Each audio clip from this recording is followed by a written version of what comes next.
Jake Calloway had been doing search and rescue long enough to know that most missing persons calls had a logical explanation waiting at the end of them. A twisted ankle on a bad trail, a dead phone battery, someone who camped a mile from where they said they would. He had worked enough of them that the fear had mostly worn off, and what was left was just a job. He was 41 years old with a steady build and a quiet way of moving through the woods that his partner Danny Pruitt used to say made him look like he grew up in them. In a way he had. He pulled on his gear that Tuesday morning the same as always and ran a quick check on his cochlear implant before heading out. The device sat behind his right ear and had been part of his life for over a decade. It filtered sound through a processor that converted frequency into something his brain could use. Most of the time he forgot it was there. The one thing it did that a normal ear did not was occasionally pick up interference from outside frequencies and translate them as a low hum. It was harmless. It had never meant anything before. He would think about that later. Danny was already at the staging area when Jake pulled in and was standing near the gear tables with a coffee cup that had clearly been refilled more than once. Danny was 36, lean, and had the kind of easy confidence that made him good in the field and occasionally insufferable at the briefing table. They had been partners for 6 years, and Jake trusted him the way you trust someone who has pulled you out of bad situations more than once. There was not much that rattled Danny Pruitt, and Jake had always considered that one of his better qualities. Chief Lou Harmon called the team together just after 7 and laid out what they had. A hiker named Rick Hallo had gone into the Blackwell Ridge wilderness area 2 days prior on a solo trip and had not returned his vehicle at the trailhead. His emergency contact had called in the previous evening after a check-in call never came. Lou put Rick at mid-50s, experienced, well-equipped. He had done this trail before and knew the area, not the kind of man who made careless mistakes in the woods. Lou pulled up the topographic map on the folding table and traced the most likely route with his finger. The terrain got rough about 4 miles and where the ridge pushed up against a long stretch of granite that ran north to south through the back half of the wilderness area. That was where the trail markers got sparse. That was where Lou wanted eyes first. Owen, Tate, and Callo filled out the team, and Jake gave them both a nod as Lou finished the briefing. Owen was ex-military, mid-40s, and moved like it. He had a way of scanning his surroundings that never fully switched off, and Jake appreciated having him on the perimeter. Bev had been doing search and rescue longer than any of them, and had a calm about her in the field that Jake had always respected. She did not talk much, but when she said something it was worth hearing. Lou reminded the team to check in every 45 minutes, and to call it if the weather turned.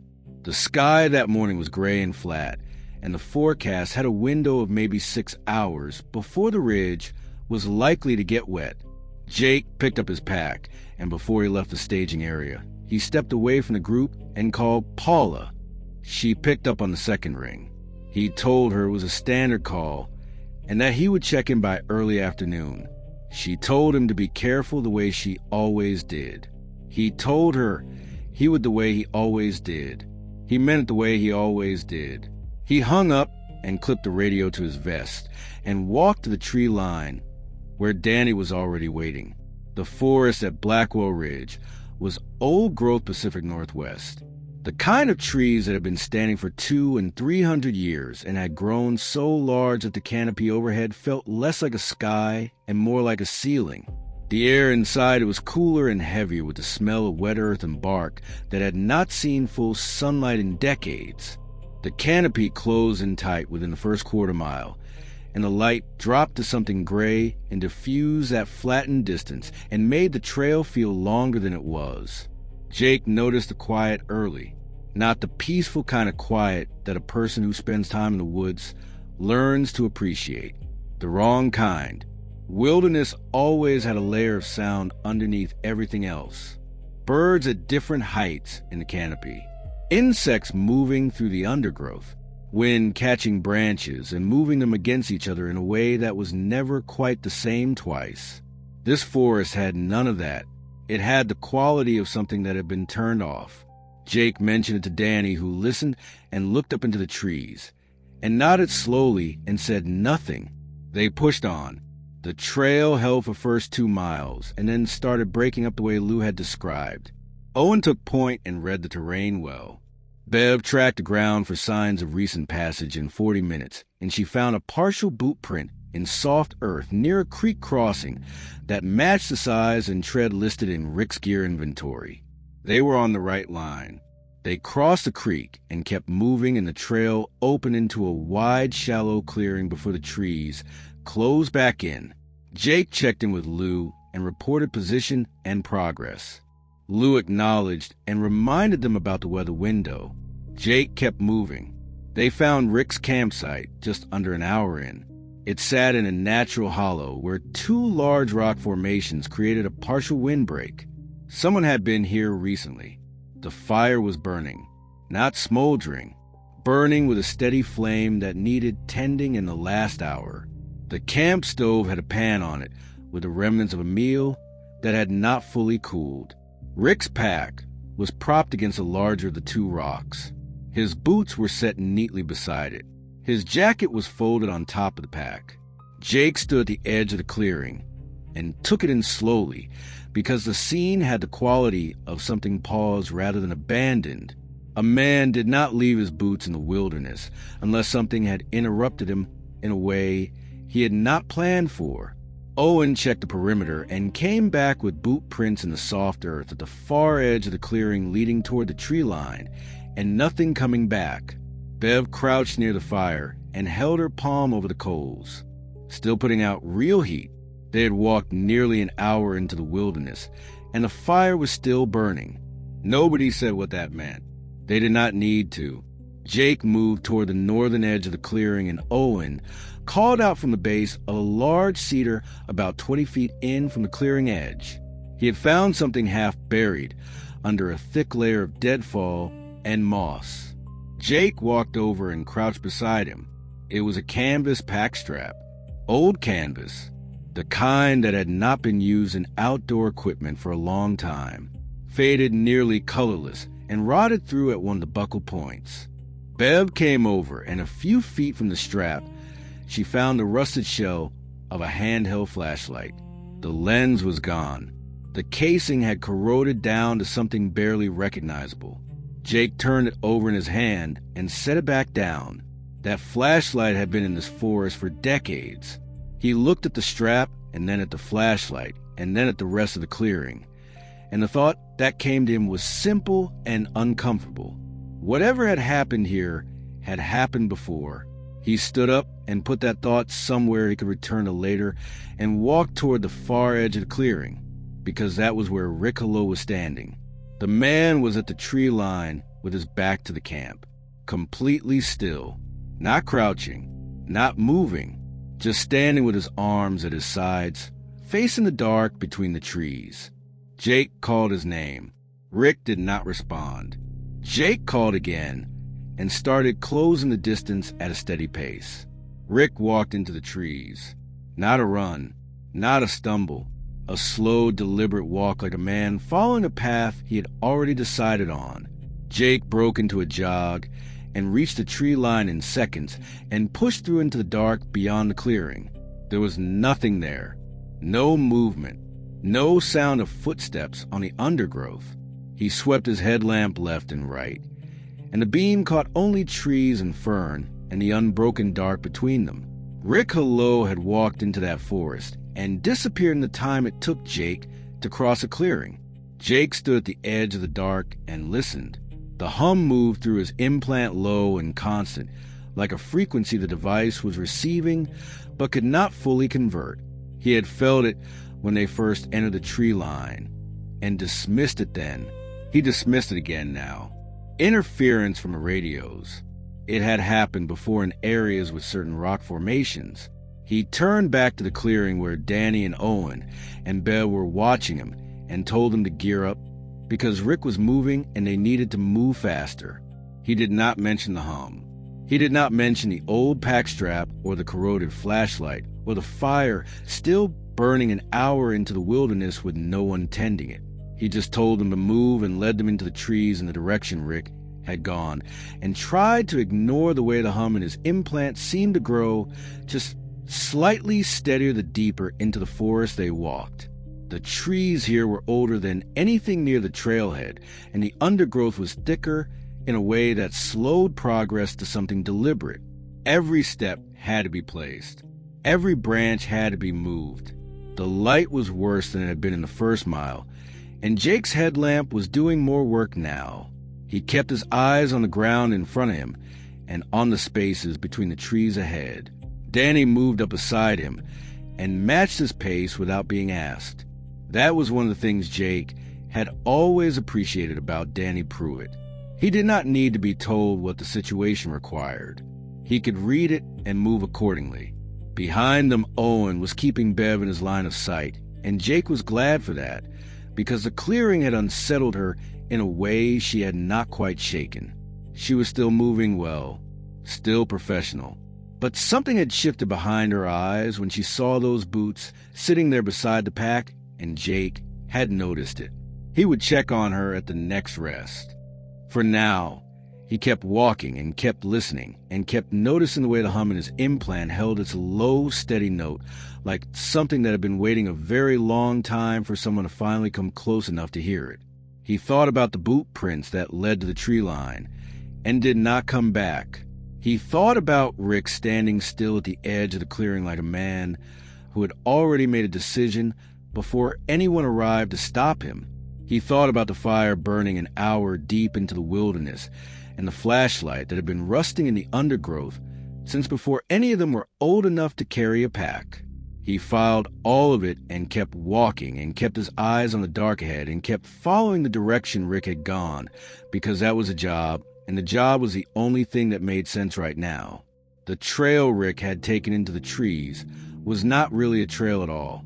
It was a direction, a line through the undergrowth that had no markers and no logic to it, except that the boot prints in the soft earth kept appearing every few yards and pointing deeper into the ridge.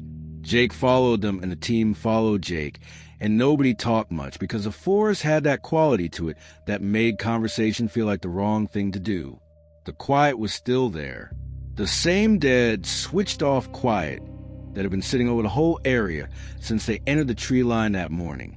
Jake had been in remote wilderness enough times to know that silence had different textures, and this one was the kind that made the body pay attention before the mind caught up. Danny was moving well beside him. Owen and Bev were a few yards back, and Jake could hear their footsteps on the undergrowth, which was the only sound in the entire forest apart from the team.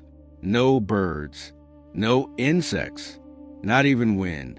The canopy above was still, and the branches were still, and the whole place felt less like a living forest, and more like a photograph of one.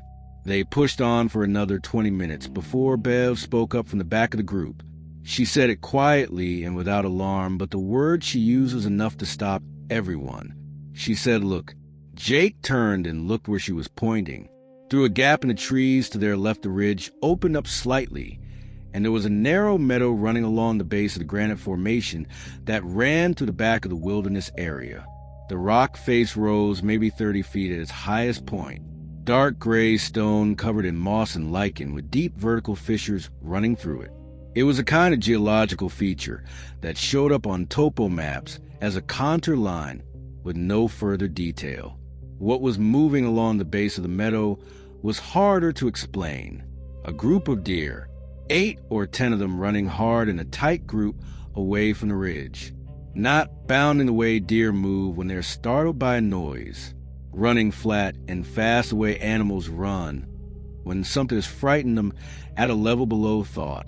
They crossed the meadow and disappeared into the trees on the far side in seconds, and then they were gone, and the meadow was empty and still again. Jake watched the spot where they had disappeared and said nothing. Danny was watching it too. Owen spoke first and said that was not normal. Nobody disagreed. Jake turned back toward the boot prints and kept walking because Rick Hallo was still out here somewhere and the weather window was still closing and he had a job to do. The hum in his implant had been steady since the campsite. He noticed that the way you notice a sound that had been present long enough to almost stop being noticeable. It was there, and then it was just part of the background, and then something would remind him of it, and it was there again. He kept attributing it to the granite. Large rock formations sometimes created interference with the kind of frequencies his implant operated on. He had read about it once and mostly forgotten it, and it seemed like a reasonable explanation, and he held on to it. Bev was the first one to show a sign of something wrong. It was subtle enough that Jake almost missed it. She had been walking at the back of the group, and when he turned to check the team spacing, he noticed she was about 4 feet further left than she should have been. Not dramatically, just enough to be off the line. They were following. He watched her for a moment, and she drifted another foot left without seeming to notice. He dropped back beside her and said her name. She looked at him, and there was a half-second delay before her eyes focused that he did not like. She said she was fine. He asked her what direction they were heading, and she pointed slightly left of where they were actually going. He corrected her and stayed beside her and watched. She straightened out and seemed to come back to herself, but he kept his eyes on her. Owen was moving well at point. Danny was sharp beside Jake. It was Bev he watched. They reached a section of the ridge where the granite was more exposed and the trees thin enough to let in gray sky above. The boot prints were still there in patches of soft earth between the rock. Jake crouched beside a set and noted the spacing. Rick was walking at a normal pace, not running, not stumbling, just walking into the deepest section of the ridge with no gear and no boots, like it was the most natural thing in the world. Jake stood and looked at the rock face, flat and permanent and indifferent. Owen was ahead near the base of the granite when Jake noticed him slow. His stride changed first, a slight drag in the left foot.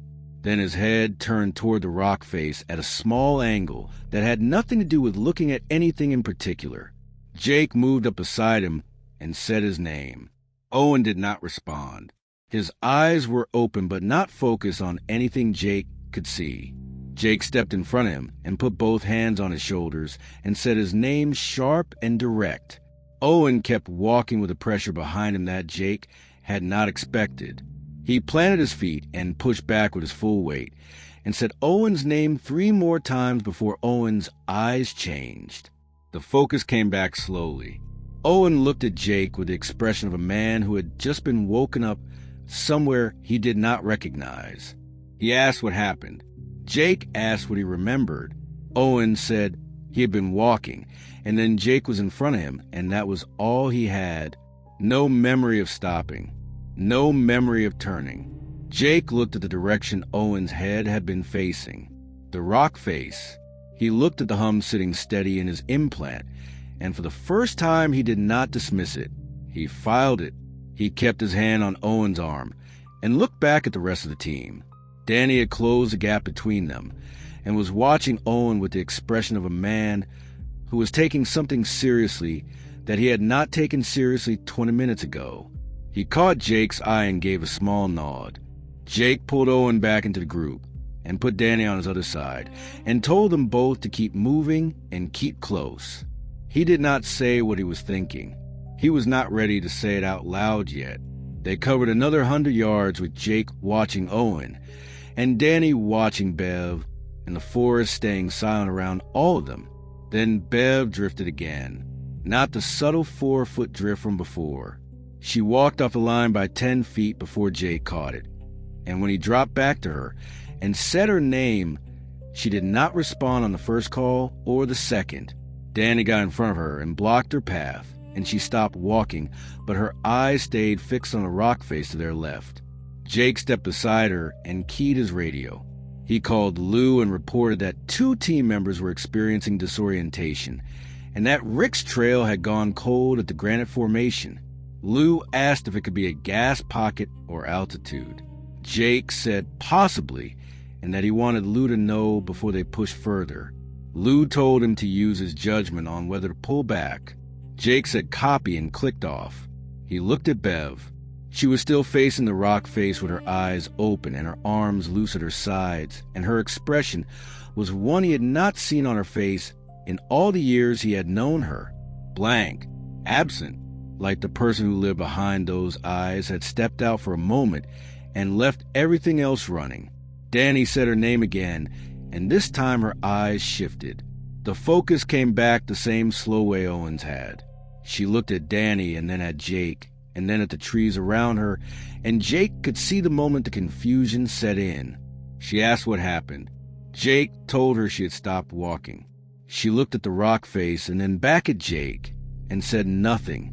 The forest was silent around all of them. The hum in Jake's implant sat low and steady. And then Bev stopped moving entirely.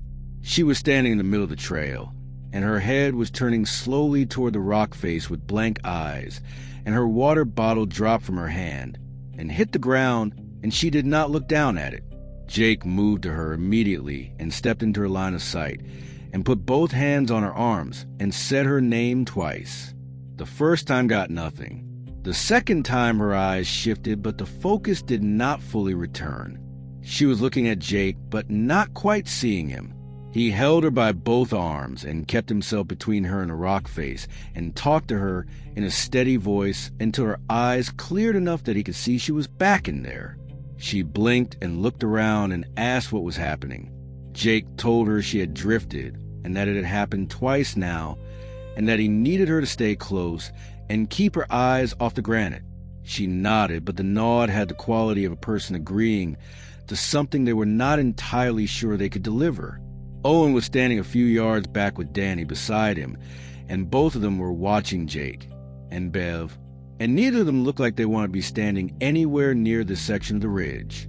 Jake looked at all three of them, and then looked at the rock face, and then looked back at his team and made the calculation that a team lead makes when the situation has moved past what the mission brief covered. He told them they were going to move parallel to the ridge and not toward it, and that nobody was to look directly at the granite face for any reason. Owen said understood. Danny said copy. Bev nodded again, and this time the nod was steadier. Jake put himself at the front of the group and Owen at the back, and they started moving again with the rock face to their left and the dark forest ahead of them and the silence sitting over everything like something that had been there long before any of them arrived and would be there long after they were gone. The hum in Jake's implant was steady and low and showed no sign of stopping. He kept his eyes on the trail and kept the team moving and kept filing things in the locked room at the back of his mind and tried not to think about the fact that the trail they were following belonged to a man who had walked into this forest in broad daylight without his boots and had not come back. The boot prints had stopped a quarter-mile back. Rick Hallo was somewhere ahead of them in this silent forest, and the only thing Jake knew for certain about where he was going was that the rock face was in the same direction. He kept that thought where it was and kept moving and kept his team together and kept his eyes forward and tried to ignore the way the hum in his implant seemed to have found a rhythm that matched his own heartbeat with a precision that was probably just coincidence and nothing more. Jake moved to Bev fast. He stepped in front of her and blocked her line of sight to the rock face and put both hands on her arms and said her name twice. The first time got nothing. The second time her eyes shifted and the focus came back slow like a light being turned up from a dimmer. She looked at him and then looked around at the trees and the ridge and then back at him, and he could see the moment she understood something had happened to her that she could not account for. She asked how long she had been standing there. He told her a minute, maybe less, and watched her process that. She was steady on her feet, and her color was good, but her hands were shaking slightly when she picked her water bottle up off the ground. Danny was beside her immediately, and she straightened up and told them both she was fine in the tone of a person who was not entirely sure that was true. Jake made the call. He told Bev she was going back to the staging area. She started to object, and he cut it short. He told her she had drifted twice and had been standing in front of a granite wall with her eyes open and nobody home, and that was not a condition he was willing to send deeper into the ridge. He told her the trail back was straightforward and that she needed to move now while she had full clarity. She looked at him for a moment, and then looked at Danny, and Danny gave her a small nod. She picked up her pack and checked her radio, and Jake walked her to the edge of the trail and pointed her back toward the campsite and watched her go until the trees took her. He stood there a moment after she disappeared. The forest was still silent. The hum was still there. He turned back to Danny and Owen and was about to speak when he noticed something at the tree line to the north. Two figures standing just inside the shadow of the trees.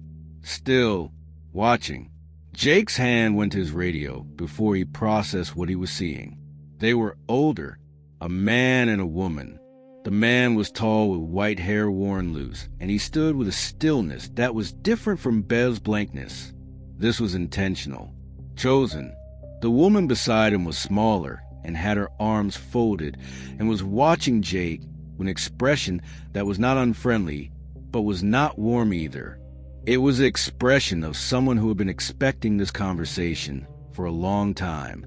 Jake walked toward them, and the man waited until Jake was a few feet away before he spoke. He introduced himself as Joseph Swiftwind and the woman as his wife Agnes. Jake gave his name and said they were search and rescue out of the Blackwell Ridge staging area. Joseph nodded like that was not new information.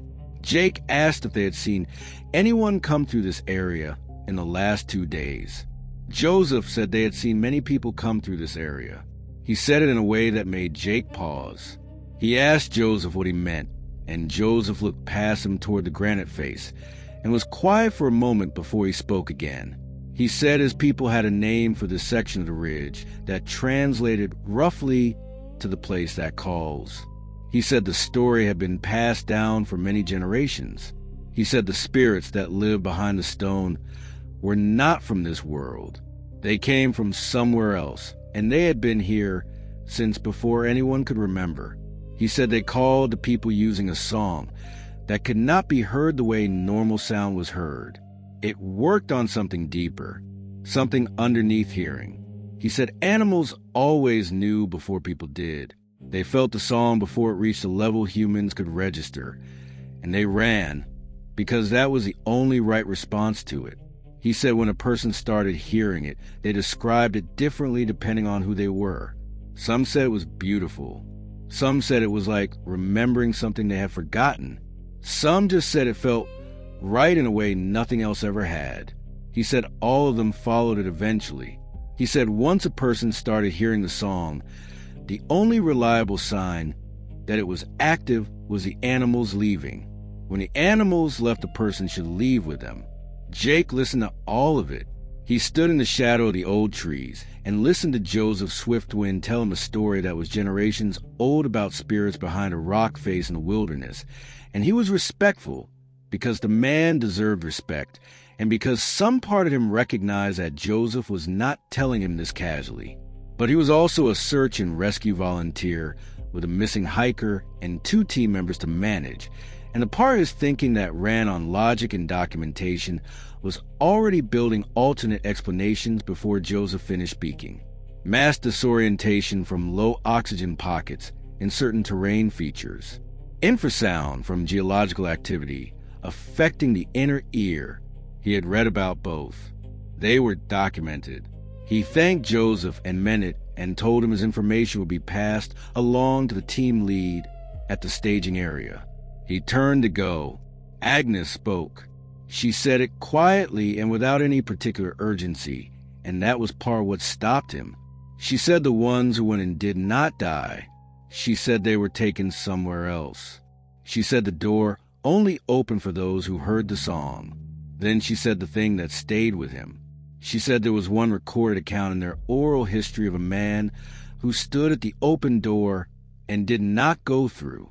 She said the elders who kept the story never understood why he was immune.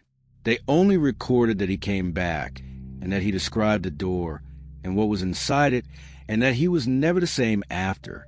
She said they always wondered what was different about him. Then she looked directly at Jake's right ear, at the cochlear implant. She did not say anything else. She just looked at it for a moment and then looked back at his face and held his eyes. Jake felt something move through him that was not quite fear and not quite understanding, but lived somewhere between the two. He held her gaze for a second and then nodded and turned back toward his team. He did not run. He walked at a normal pace and kept his breathing steady and did not let himself think too directly about what she had just implied, because if he thought about it directly, he would have to decide what to do with it, and he was not ready to do that yet. He got back to Danny and Owen and told them the elders were locals with knowledge of the area and that he had noted what they said. Danny looked at him with the expression of a man who could tell there was more to the story and was waiting for it. Jake did not give it to him. He told them they were pushing on for one more section and then making a call on whether to come back out. Owen nodded and turned toward the trail. Jake looked back once toward the tree line where the swift winds had been standing. They were gone. The space between the trees was empty and still. He faced forward and followed Owen and kept the thought about the implant in a locked room at the back of his mind and focused on the job. The boot prints picked up again on soft earth beyond the area where they had rested, and Jake followed them with his headlamp sweeping low across the ground. They went another 100 yards along the base of the ridge before the trees thinned slightly and the rock face became more visible to their left. Jake kept his eyes on the prints. Owen was ahead and Danny was beside Jake, and for about 10 minutes everything was just a job again. Then Owen stopped. Not the way Bev had stopped. Not glassy and gradual. He stopped mid-stride and then took one slow step toward the rock face, and then another, and Danny said his name, and Owen did not respond. Jake moved fast. He got in front of Owen and grabbed both shoulders, and Owen kept walking with the pressure behind him that Jake had not expected. The man was strong, and the pull in his legs was real, and Jake had to plant his feet and push back hard to slow him. He said Owen's name 4 times before Owen's eyes changed. The return was slower than the first time had been. Owen came back in stages. First the eyes, then the face, then a long exhale like a man surfacing from deep water. He looked at Jake and said nothing for a moment. Jake asked him what he heard. Owen said he did not know how to describe it. He said it was not exactly a sound. He said it was more like a feeling that the right thing to do was walk toward the rock. He said it had felt completely reasonable. Jake looked at Danny, and Danny was watching Owen with an expression that had moved past concern into something quieter and more careful. Jake told Owen to stay between him and Danny and to keep his eyes on Jake's back. Owen said understood. They started moving away from the rock face and had covered maybe 30 yards when Owen stopped again. This time he did not drift or tilt.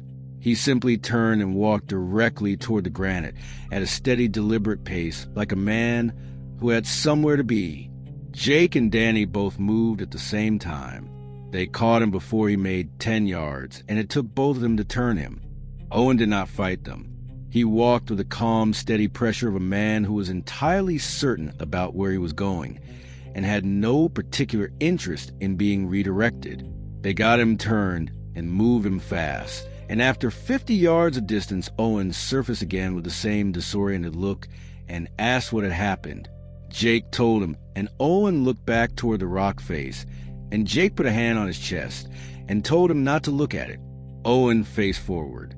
Jake could see that Owen understood something serious was happening, and he could also see that understanding it was not making Owen immune to it. He kept a firm hand on Owen's arm and nodded to Danny to take the other side, and they moved away from a ridge. They had covered maybe 40 yards when Owen's stride changed again. Jake could feel the pull in Owen's arm before Owen even turned his head. He held on, and Danny held on, and Owen walked against them both with a slow, inevitable pressure. Jake looked at Danny, and they both held. Owen's expression was the same peaceful, certain look Jake had seen on Bev's face. He walked with everything he had, and then Owen broke Danny's grip. He walked straight to the rock face and pressed both hands flat against the stone and was simply gone. No sound, no flash, no disturbance in the air. He pressed his hands to the granite and ceased to exist on this side of it. Jake stood at the rock face and looked at the stone. cold and solid and completely indifferent. Owen's boot prints led directly to the base of it and stopped. Danny was beside him, and neither of them spoke. Jake pressed his own hand flat against the granite, and it was just rock. He stepped back and looked at Danny. Danny was staring at the stone with his jaw set, and then slowly, without seeming to notice he was doing it, his head turned toward the deeper section of the rock face, and his eyes went quiet. Jake said Danny's name sharp and direct, and stepped in front of him and blocked his view of the rock face. Danny blinked. The drift corrected in one snap, and Danny exhaled and looked at Jake with eyes that were clear, but had just shown him something he did not like. He said he was fine.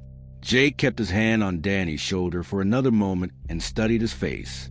Present, alert, but Jake had just watched it start, and he knew how fast a window could close. He told Danny straight. He told him what had happened to Bev and what had just happened to Owen and what he had just seen begin to happen to Danny, and he did not soften any of it. Danny listened without interrupting. When Jake finished, Danny was quiet for a moment and then asked what was causing it. Jake said he did not know for certain. He said he had a theory he was not ready to say out loud yet. Danny looked at him with the expression of a man who had known his partner long enough to know when he was holding something back and decided not to push it. Jake got to moving. He put himself on Danny's left and kept his hand on Danny's arm, and they moved away from the rock face fast. The hum in his implant had not changed. Still low, still steady. He thought about Agnes, swift when looking at his ear. He thought about the fact that it had been within arm's reach of that rock face multiple times, and it felt nothing that resembled what he had watched happen to every other person out here. He put those thoughts in the locked room with the others and focused on the trail. He needed to get Danny out, and he needed to do it before whatever had taken Owen decided it was not finished yet. They made it back toward the campsite area, and Jake keyed his radio and gave Lou a situation report. He told him Owen was missing at the base of the granite formation. He told him the boot prints ended at the rock face, and that Owen had pressed his hands to the stone and was simply gone. Lou was quiet for longer than Jake expected. Then he asked Jake to repeat the last part. Jake repeated it. Lou was quiet again, and then said he was sending a second team in and that he wanted Jake to stay on the radio. Jake said copy. He told Lou that Danny was showing the same symptoms Owen and Bev had shown before they were affected, and that whatever was happening, it was tied to proximity to the granite formation on the east side of the ridge. Lou said understood, and said the second team would be moving within 10 minutes. Jake clicked off and looked at Danny. Danny was standing beside him with his arms crossed and his eyes carefully forward, not toward the ridge, just forward. He was working at it. Jake could see the effort it was taking. He asked Danny if he could still feel the direction. Danny said yes. Jake asked if it was getting stronger or weaker with distance. Danny thought about it and said about the same. That was not the answer Jake wanted. They moved. Jake kept Danny talking and kept them moving away from the ridge and toward the area where the trail would take them back toward the campsite and then out. Danny was functional and responsive and holding himself together with the focused effort of a man who understood what was happening to him and was fighting it on purpose. Jake watched his face the way you watch a gauge that keeps edging toward the red. They hit a section of higher ground where the trees opened slightly, and Jake could see back through a gap in the canopy toward the ridge. He stopped. The rock face was visible from here at distance, and in the deepest fissure, near the center of the formation, there was something different about the dark. Not light, not yet, but not entirely dark either. Something in between that Jake's eyes kept wanting to look at. Danny had stopped beside him, and Jake could feel the change in his posture without looking directly at him. He said Danny's name, and Danny pulled his eyes away from the ridge and looked at Jake and said he was fine, but the word came out a half-second slower than it should have. Jake got to moving again. He did not look back at the fissure.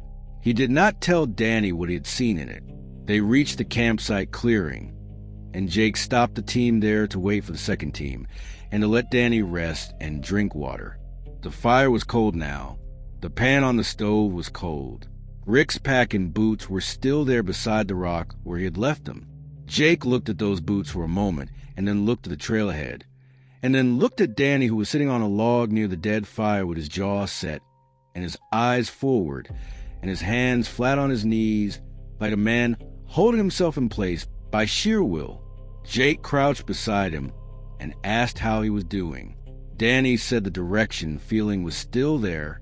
Jake asked which direction. Danny pointed without hesitating, toward the ridge. Jake nodded and stood up and looked into the trees in that direction, and the fissure was not visible from here, but he did not need to see it to know something had changed in it. The second team arrived through the far trail 20 minutes later, 3 people moving fast. Jake met them at the edge of the clearing and gave the lead a quick briefing. He told him about the disorientation episodes. He told him about the drift toward the rock face and the absence of memory during the episodes and the way distance seemed to reduce the effect. He told him about Owen's boot prints ending at the granite. The lead listened and nodded and said his team was ready. Jake looked past him at the other 2. They had been standing at the edge of the campsite for maybe 3 minutes. One of them was already angled wrong. Not dramatically, just enough. The body angle off and the eyes carrying that early unfocused quality that Jake now recognized the way he recognized the start of a storm. He told the lead quietly to look at his team member on the right. The lead looked. He saw it. Jake told him to get his people back toward the trailhead right now. The lead looked at Jake and then back at his team member and did not argue. He moved them back down the trail. Without making a production, Jake watched them go and then turned back to Danny. Danny was on his feet. He was standing at the edge of the clearing facing the ridge with his arms at his sides and his head tilted slightly like a man listening to something just below the threshold of what he could name. Jake moved to him immediately and got in front of him, and Danny's eyes found his and held.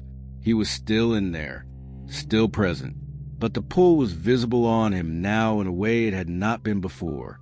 Jake put a hand on his arm and told him they were leaving right now. Danny nodded, and they turned toward the trail out together. Jake looked back once as they hit the first bend. Through the gap in the trees, the fissure in the granite face was visible, and the quality of the dark inside it had changed again. Warmer, not fire warm.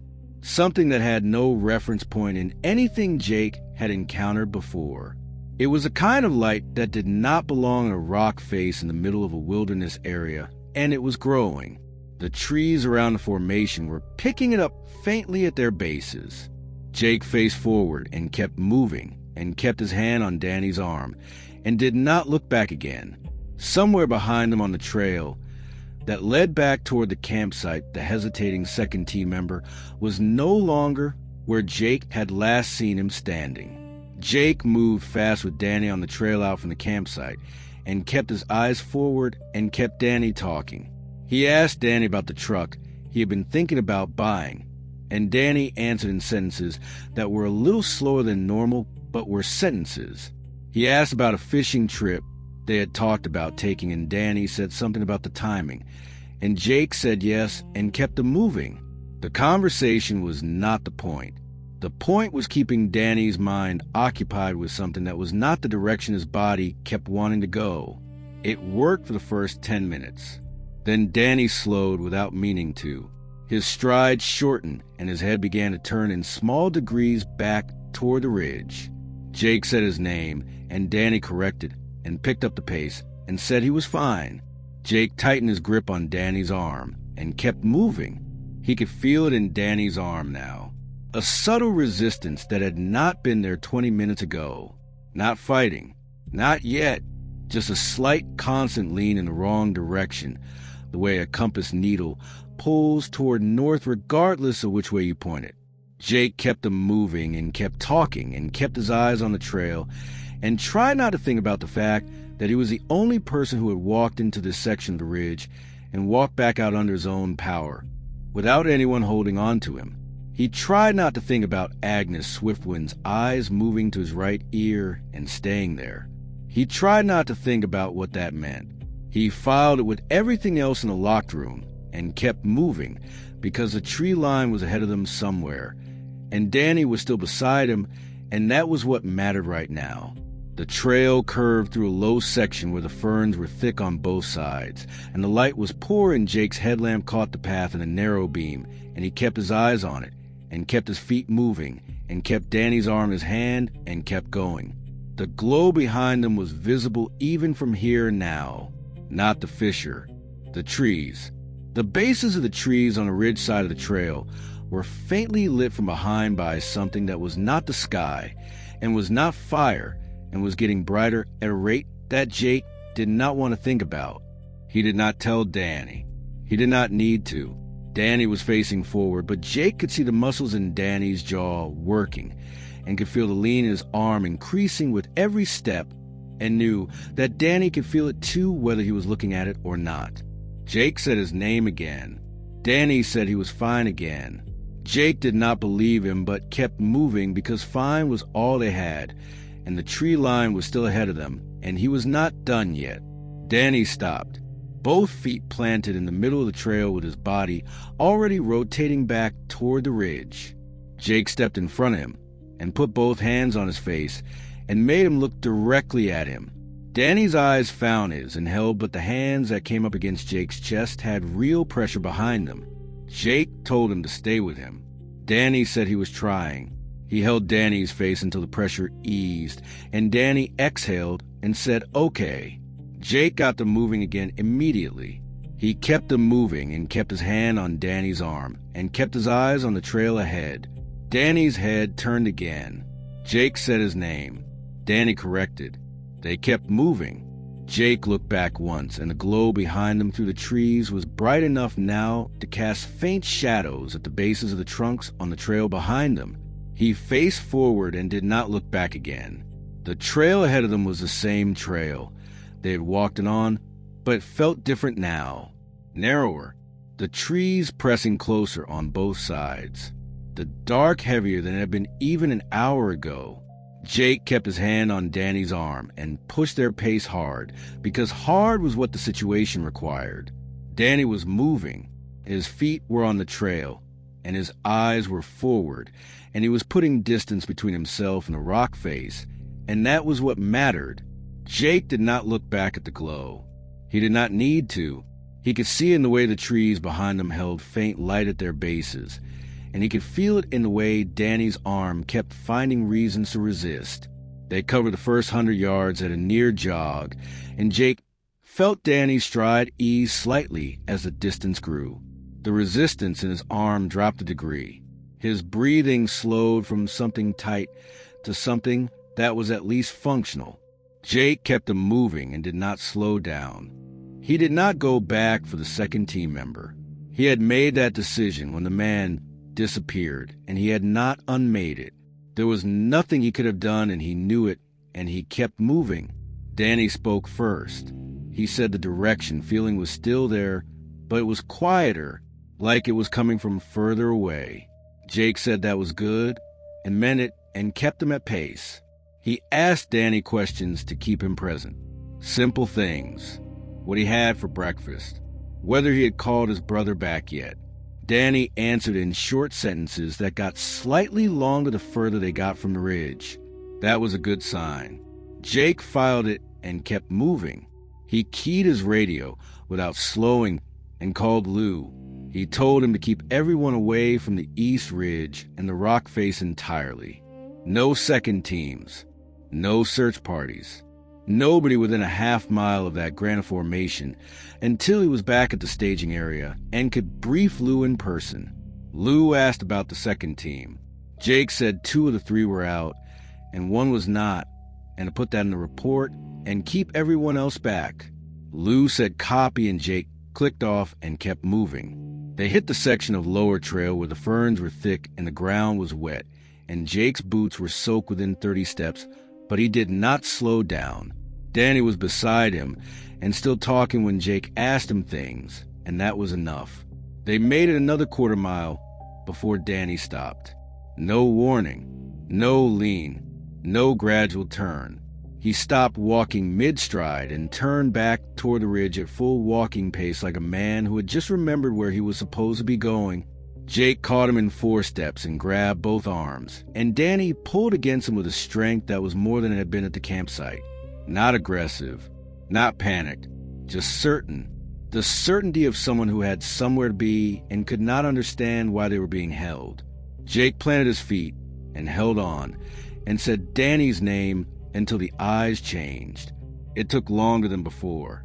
Almost 2 minutes before Danny surfaced and blinked and looked at Jake with the expression of a man who had just woken up mid-sentence. He asked what happened. Jake told him he had turned back. Danny said he did not remember doing that. Jake said he knew and got them moving again before Danny had fully finished processing it.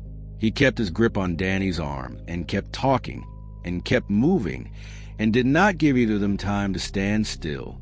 They covered another 200 yards and Danny held. He drifted twice in small ways that Jake caught early and corrected with a word and a hand on his shoulder, and Danny pulled back both times without a fight. Jake started to think they were going to make it to the tree line before it got worse. Then Danny pulled again. Harder this time. Much harder. Jake was ready for it and anchored himself and held on, and Danny walked against his grip with slow, relentless pressure that was worse than resistance because it was completely calm. No urgency. No struggle. Just a man walking towards something he was entirely certain about. Jake held on until his arms burned and then got Danny turned around by main force and put himself between Danny and the direction of the ridge and said his name 4 times before Danny came back. This time the return took 3 minutes. Jake stood in the middle of the wet trail breathing hard and looked at his partner and did the math on what he was seeing. Each episode was longer. Each return was slower. Each time there was less of Danny available. When he came back, the pull was not losing him to distance. It was holding on to him. Jake keyed his radio and told Lou they needed someone to meet them on the trail as far in as the staging crew could safely push because Danny was not going to make it out on his own. Lou said he was sending someone now. Jake clicked off and looked at Danny, who was bent forward with his hands on his knees and breathing in the controlled way of a man managing something that wants to get away from him. Jake told him they were not stopping. Danny straightened and nodded and they moved. Jake talked to him the whole way. Not about the ridge. Not about the rock face. About the truck Danny had been thinking about buying. About the trip they had talked about taking the previous summer that never happened. About anything that kept Danny's mind occupied with something other than the direction his body kept pointing. It worked for stretches. 5 minutes here, 8 minutes there. Then the pull would find Danny again, and Jake would feel in his arm before he saw in his face, and he would say his name, and they would wrestle it back together and keep going. Danny was fading. Jake could see it happening in real time. Each return left less of him present. Each episode took more out of him. The Danny who came back after the 4th episode was quieter than the one who had gone in, and the one who came back after the 5th was quieter still. They reached a section of trail where a large fallen cedar had come down across a low embankment and created a natural seat at the right height, and Jake sat Danny down on it and crouched in front of him and held his face in both hands and talked directly into his eyes. He said Danny's name. He said they were almost out. He said the tree line was close and they were going to make it, and he needed Danny to stay with him for just a little longer. Danny looked at him. For a long moment, there was something close to clarity in his eyes. The real Danny, present and aware and understanding exactly what was happening to him. He said Jake's name back. Jake said yes.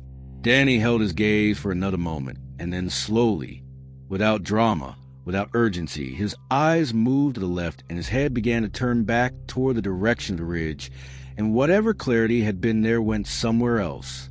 Jake stood up and looked through the trees in the direction Danny was facing. The glow was visible from here. Not the fissure, not the rock face. The glow itself, bleeding through the forest between the trunks like the ridge, had swallowed a cold sun and was leaking out through every gap.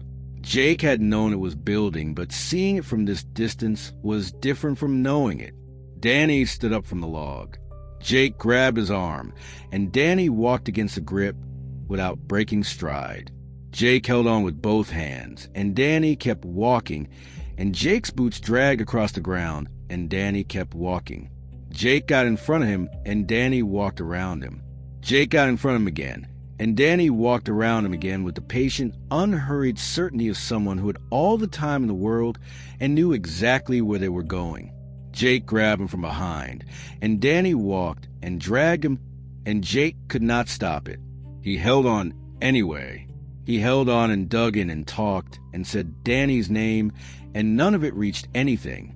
Danny pulled free. He walked at a steady, unstoppable pace back toward the mountain with the glow growing brighter through the trees ahead of him, and Jake ran to catch up and stayed one step behind him because there was nothing left to do but follow.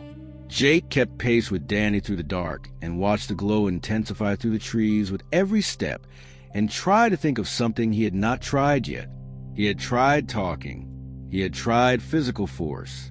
He had tried distance and distraction, and every combination of the two, and none of it had held for more than a few minutes. The pull had been patient. It had let Jake work and waited and taken Danny back each time a little further than before, and now it had him fully and was walking him like a fish on a line, and Jake could not find the line to cut. He thought about Agnes, swift when looking at his implant. He thought about the one man in the oral history who had stood at the open door and not gone through. He thought about what was different about that man, and what was different about Jake, and whether different was going to be enough when they got to wherever this trail ended. He did not have answers to any of it. He had Danny walking in front of him toward a glow that was getting brighter with every step, and a forest that was getting louder in its silence, and a hum in his implant that was the steadiest it had been all day, and he had 2 working legs, and everything he had left, and he was going to need all of it. The trees thinned ahead of them. The glow was stronger here, and the shadows it threw were wrong in the way that shadows are wrong when the light source has no logical origin. Danny walked without hesitating. Jake stayed one step behind him and watched the rock face come into view through the last line of trees, and saw what was waiting there, and understood that whatever happened in the next few minutes was going to be the whole thing. Jake had been in bad situations before. He had been on calls that went wrong in ways nobody planned for, and he had always been able to find a next move. There was always something left to try. That was the thing about search and rescue that he had believed in for 20 years. There was always a next move. Standing behind Danny, watching him walk toward a glowing rock face in the dark, he was running out of next moves fast, and the ones he had left were not good ones. He thought about Paula. He thought about the phone call that morning, and the way she had said be careful, and the way he had said he would. He thought about Danny's wife and Danny's kids and Danny's truck and the fishing trip and every ordinary thing that existed on the other side of these trees, and he held all of it in the front of his mind like a reason, and kept moving and kept his eyes on his partner and kept thinking, because stopping was not something he knew how to do. Jake ran alongside Danny and tried everything. He talked. He grabbed. He got in front of him and blocked his path, and Danny walked around him with the same patient, unhurried certainty he had shown for the last quarter mile. Not aggressive. Not aware of Jake in any meaningful way. Just walking, like something had reached through the forest and hooked him and was reeling him in one steady foot at a time, and Jake was just weather, something to move around. Jake grabbed his arm with both hands and leaned back with his full weight, and Danny dragged him across the ground without breaking stride. Jake let go and got in front of him again and put both hands on his chest and pushed, and Danny walked through it. He tried saying his name.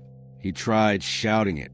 He tried stepping directly into his path and stopping dead, and Danny went around him like water around a stone. Calm, certain, gone in every way that mattered while still upright and moving. Jake kept trying, because stopping was not something he knew how to do, but he was running out of moves, and the rock face was getting closer through the trees, and the light coming off it was brighter than it had any right to be, and Danny was not slowing down. The last line of trees gave way, and the rock face came into full view, and Jake stopped breathing for a second. The stone was gone. The entire granite face where Owen had pressed his hands and vanished was open, not cracked, not split, open. A wide, bright gap in the mountain that poured cold light out into the dark forest the way a door pours light into a hallway when someone opens it from the other side. The light had no warmth to it and no color Jake could name. It was just light, too much of it, coming from a source that did not exist in any physics Jake had ever learned. He looked into it. He could not help looking into it. And inside it, he saw the figures. 2 of them close, maybe more behind. Tall, impossibly thin. Limbs that were too long and bent in directions that Jake's brain kept trying to correct and could not. They did not walk. They shifted. They reoriented the way something reorients when it senses rather than sees. They were not looking at Jake. They had no interest in Jake. They were oriented toward Danny, and Danny was 15 feet from the opening and walking. Jake ran.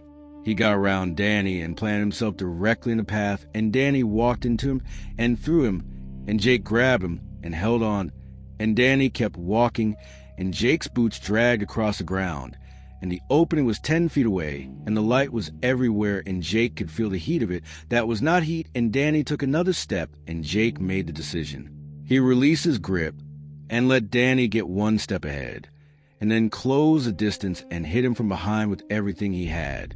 They went down hard together. Danny hit the ground, and Jake hit Danny, and the impact was real and solid, and Danny fought back immediately. Not the slow pressure from before. Real resistance, elbows and movement, and a strength that Jake had not expected from a man who had been walking in a trance for the last 20 minutes.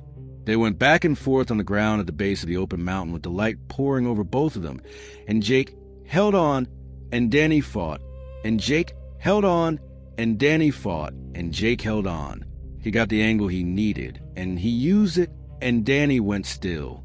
Jake stayed on top of him for 3 full seconds to make sure, and then sat back on his heels and breathed. The light vanished. It did not fade. It did not shrink. It simply stopped existing. The rock face was stone again. Solid, cold, mossy, as permanent and indifferent as it had been the first time Jake had seen it that morning. The dark came back all at once, and Jake was kneeling on cold ground in a forest that was completely silent with his unconscious partner beneath him and a mountain behind him that showed nothing.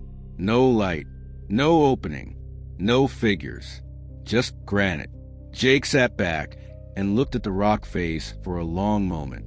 He thought about Agnes Swiftwind looking at his ear. He thought about what she had known that he had not. The door only opened for those who heard the call. The moment Danny stopped hearing it, the door had no reason to be open. It had never needed Jake. It had never wanted Jake. He was just a man standing between it and what it came for. He checked Danny's pulse. Steady. He checked his breathing. Steady. He looked at the trail back toward the staging area and then looked at his partner on the ground and got his hands under Danny's arms and got him up and over his shoulders and started walking. The trail was a mile and the dark was complete, and every root and rock on the path found his boots, but he kept his footing and kept moving and did not stop. Danny was not a small man, and the weight of him was real, and Jake felt in his back and his knees and the tendons of his calves within the first 100 yards. He adjusted his grip and set his jaw and kept going. He talked to Danny while he carried him, low and steady. He said they were moving and that they were almost out. He passed the spot where Owen had pressed his hands flat against the granite and disappeared. He did not slow down. He pressed one hand against the stone as he passed, and it was cold and permanent. He kept moving. He passed the area where the swift winds had been standing. Empty. But at the base of the nearest tree where the roots pushed up through the moss, there was a small bundle wrapped in dark cloth and tied with cord that had not been there before. He looked at it as he passed and thought about Agnes looking at his implant and kept walking. Danny stirred on the lower section of the trail. Jake talked to him without slowing. He said, "Stay still. Stay loose." Danny made a sound and went still again. Jake kept moving. The hum in his implant had been gone since Danny went down. Not faded. Gone. Switched off the instant the door closed. The silence in the implant was different from the silence of the forest. The forest silence was wrong and heavy. The silence in the implant was just silence. Clean. He noticed its absence in a way he had not expected, and decided not to think about what that meant. The tree line appeared ahead as a lightning in the dark. His body found it before his mind fully registered it, and he pushed harder for the last stretch and came out of the trees and into the staging area with Danny across his shoulders and his legs burning and his breathing hard. Lou was first to him, then two others from the crew and the medic who had been waiting. They lifted Danny off Jake's shoulders and got him onto a stretcher, and Jake stood with his hands on his knees and let his back straighten out slowly. Lou was talking. Jake held up one hand, and Lou stopped. Jake straightened and looked at the tree line behind him. Dark and still, just trees. He looked at it for a moment, and then let Lou lead him to a folding chair and sat down. He answered Lou's questions about Owen and the second team member, and told Lou to keep everyone out of the east section of the ridge, and to put it in writing to whoever had authority over it. Lou said he understood and stepped away. Jake sat in the chair and looked at the ground between his feet and let it all come back in order. The burning fire, the silent forest, the deer running flat and hard away from the ridge, Bev drifting, Owen pressing his hands to granite and ceasing to exist on this side of it, the old gear in the undergrowth going back decades, Joseph Swiftwind's voice, Agnes looking at his ear, the light, the opening, the figures. The instant Danny went down and it all went dark. The medic came over and checked him and said he was going to be very sore. He said he already was. She moved back to Danny and Jake watched. Danny was on the stretcher with better color than he had shown in the forest. He looked like a man sleeping something difficult off. That was close enough to true. Jake was still in the chair when Danny opened his eyes. The eyes opened and found the sky, and then found Jake and held. Jake waited. Danny pushed himself up onto one elbow and waved the medic off gently and kept his eyes on Jake. He asked what happened. Jake leaned forward with his forearms on his knees and told him everything, the frequency coming from the granite, and what it had done to every person who went into that section of the ridge. Owen walking into solid rock, the second team member gone, the glow building in the fissures, the rock face opening into light, the figures inside it, tall and thin, and moving in a way that did not follow physics as Jake understood it. The door closing the instant Danny lost consciousness because the signal needed a receiver to stay open. Beings from somewhere else. Somewhere that was not this world or this dimension, or anything adjacent to either, taking people from that section of the ridge for longer than any record could account for. And the only reason Danny was on that stretcher instead of on the other side of a rock face in another dimension was because his partner happened to be wearing a piece of hardware behind his ear that filtered the signal out as static. Danny was quiet for a long time after Jake stopped talking. The staging area was quiet around them. Lou was on the phone. The medic was writing on a clipboard. The forest at the edge of the clearing was dark and still and gave nothing away. Danny looked at Jake and then at the tree line and then back at Jake. He said he had almost walked through that thing. Jake said yes. Danny said he had wanted to. He said it felt like the only reasonable thing in the world. Jake said he knew. Danny looked at the forest again, and Jake watched his face as he worked through it. The pull he had felt, the certainty, the way nothing Jake had said or done could reach him at the end. He looked back at Jake with the expression of a man who has just understood exactly how close a thing came. He said, "So the only reason I am here is because you could not hear it." Jake said that was about the size of it. Danny looked at him for a long moment, and then looked back at the dark tree line and said nothing else. There was nothing else to say. Whatever was inside that mountain was still there. It had been there since before anyone now living was born, and it would be there long after. It had taken Owen. It had taken Rick Hallo. It had taken others going back further than a rotted pack strap and a rusted flashlight could account for. It had come within one decision of taking Danny Pruitt, and it had failed by the narrowest margin, and only because of something that had nothing to do with courage or strength or anything a person could choose to have. Jake reached up and touched the implant behind his right ear. Small, ordinary, a piece of equipment he had worn so long he forgot it was there most days. He looked at the tree line one last time, and then looked away and did not look back.